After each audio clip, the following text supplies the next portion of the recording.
جو اجلاس ہوا اقوام متحدہ کی سلامتی کونسل کا بند کمرہ اجلاس پاکستان کی درخواست پر، اس کے بعد You are playing with fire and you are playing with a nuclear power. Pakistan ناکام رہا. پاکستان نے جو موقف دیا اسے دنیا تسلیم کرنے کو تیار نہیں ہے.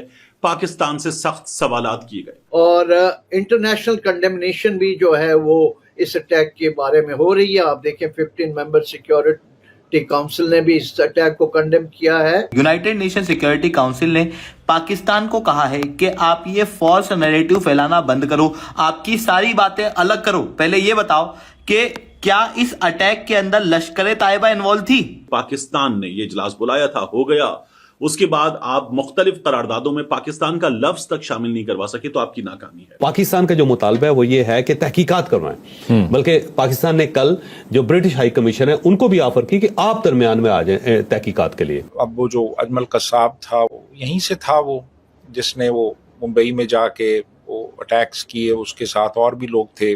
166 کیجولٹیز ہوئی اس میں. پاکستان کی جو تھیوری تھی نا کہ بھارت نے فالس فلیگ آپریشن کیا ہے، یہ جان بوجھ کر خود ہی کرایا ہے پہلگام میں، تو اس کو سبھی یو این ایس سی کے ممبرز نے ایک پرکار سے ڈینائی کر دیا، ڈسمس کر دیا اور ریجیکٹ کر دیا. انسٹیڈ پاکستان سے ہی سوال پوچھا کہ آپ لشکر طیبہ جیسے ٹیرر گروپ کو لے کر کیا اسٹیپ اٹھا رہے ہو. اور پاکستان کا جہاں پہ نام آتا ہے وہاں پہ ٹیررزم کی بات ہوتی ہے. جے ہند دوستو، پاکستان نے یو این سیکیورٹی کونسل میں یہ پرشن اٹھایا تھا کہ کیا بھارت کو کوئی روکے گا، کیا بھارت جو کرنے چاہ رہا ہے وہ صحیح ہے. دراصل پاکستان کی پھٹ کر ہاتھ میں آ چکی ہے اور پاکستان دنیا کی کنٹریز سے بھیک مانگ رہا ہے. اور وہیں یو این میں کئی کنٹریز نے تو یہ سوال کر لیے کہ لشکر طیبہ جیسا آرگنائزیشن آپ کے پاکستان میں کیا کر رہا ہے، اس کا بھرن پوشن کیوں کیا جا رہا ہے. آپ یہ ویڈیو دیکھیے پہلے. ٹیم صاحب، پاکستان کے اوپر بار بار یہ الزام لگتا ہے کہ وہ دہشت گردوں کو پروموٹ کرتے ہیں، ان کی پشت پہ کھڑے ہوتے ہیں.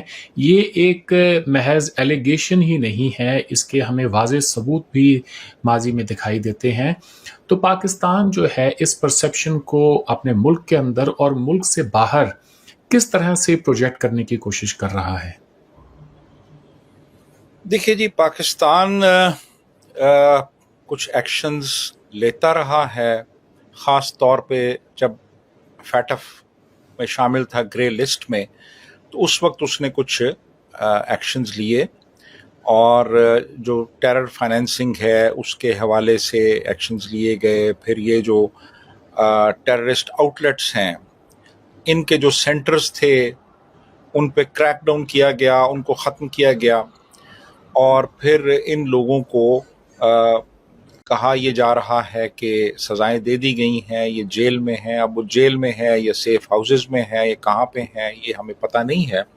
لیکن بہرحال پاکستان نے کچھ ایکشنز لیے کیونکہ انٹرنیشنل پریشر بہت بلڈ اپ ہو گیا تھا. تو اب آپ مکمل طور پہ جو یہ پرسیپشنز ہیں ان کو آپ ایک سائڈ پہ کر نہیں سکتے، کیونکہ انڈیا نے حافظ سعید کو ٹیررسٹ ڈکلیئر نہیں کیا، یونائٹڈ نیشنز نے کیا. اور یونائٹڈ نیشنز کی جو سیکیورٹی کونسل ہے اس کے مطابق تقریباً 150 کے قریب ایسے انڈیویجولز ہیں اور ایسی آرگنائزیشنز ہیں جن کو انہوں نے ٹیررسٹ ڈکلیئر کیا ہے، اور وہ پاکستان بیسڈ ہیں. تو اب بات یہ ہے کہ جب دنیا آپ کو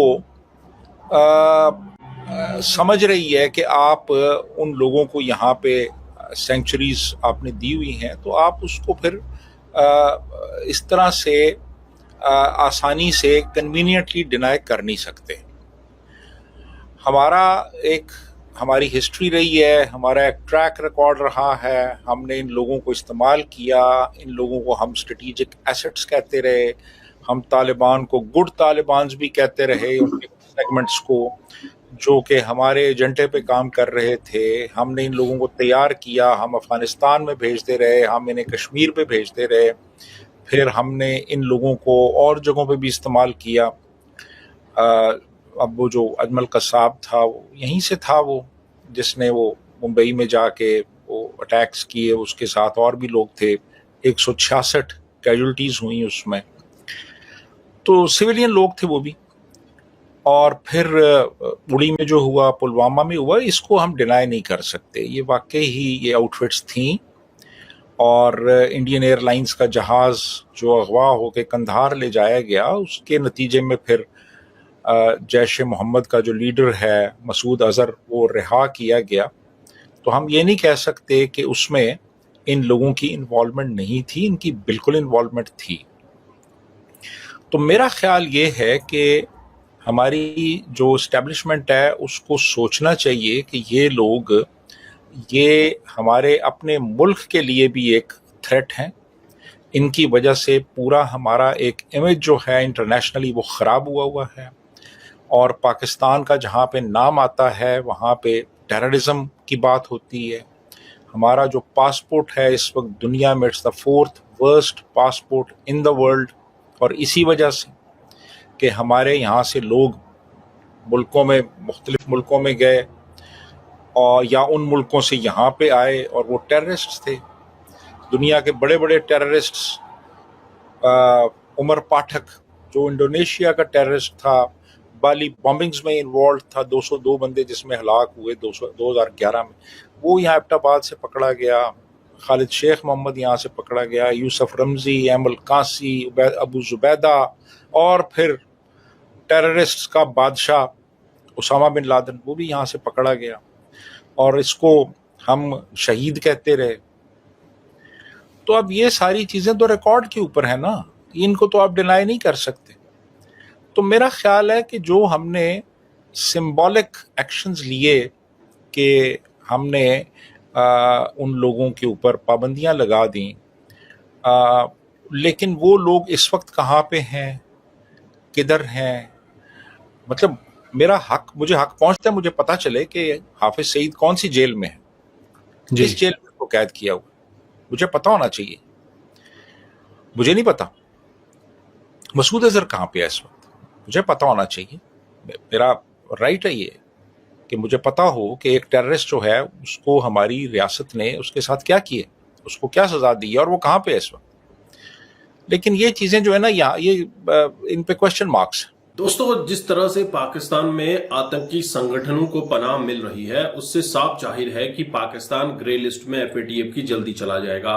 حالانکہ جب پاکستان FATF کی گرے لسٹ میں تھا تب اس نے تھوڑا بہت آتنکواد کو فنڈنگ کرنا بند کیا تھا، لیکن باہر آتے ہی پھر اس نے اپنا رنگ دکھانا شروع کیا.